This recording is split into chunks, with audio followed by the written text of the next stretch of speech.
There are two ways of seeing. There's that focus vision, and there's everything else. When you are in this anxious state, a fear state, even a stressed state, you get very narrow in your vision.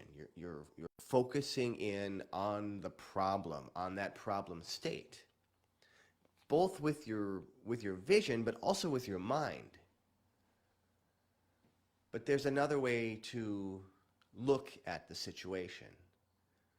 This is like the bird's eye view, the wider vision.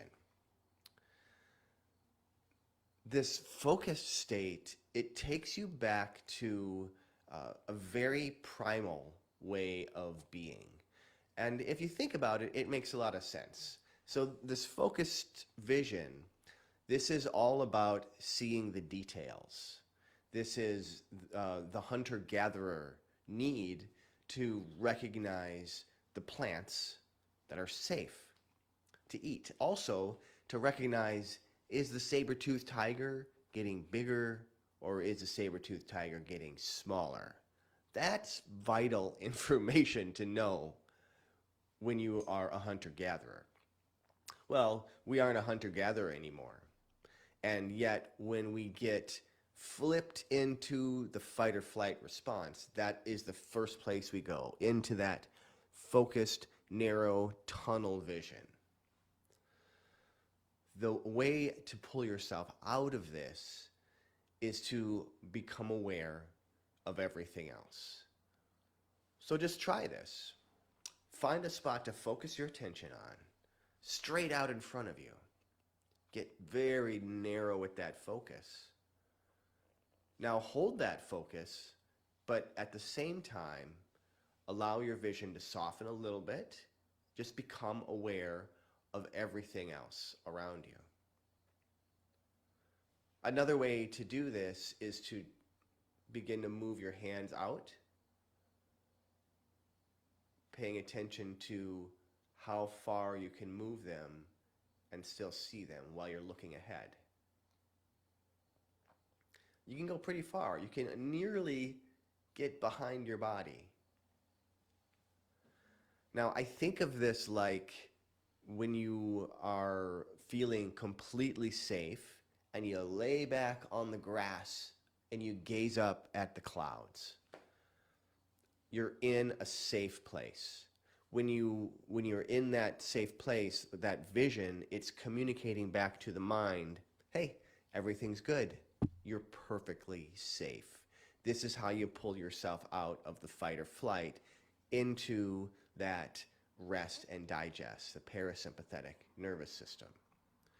Again, everything that we're doing is about changing state.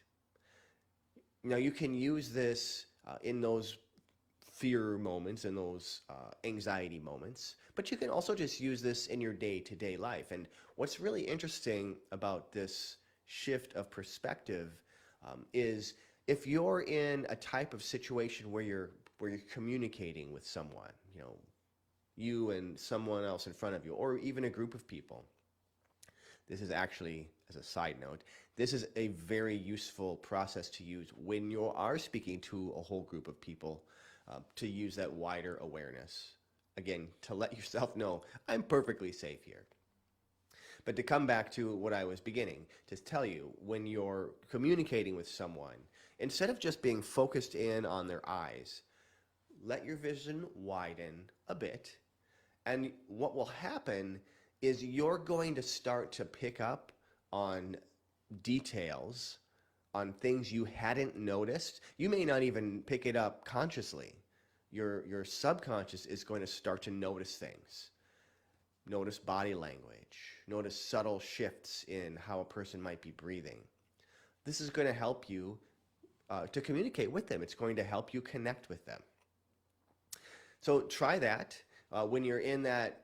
When you're feeling yourself getting stuck in a repetitive thought or anxious feeling, do the same thing. Widen that vision. Become aware of everything else. If you're enjoying these videos, put in the comments, give me some feedback. Let me know what you like. Let me know some things that you'd like to learn more about, and we will set those up as an upcoming live.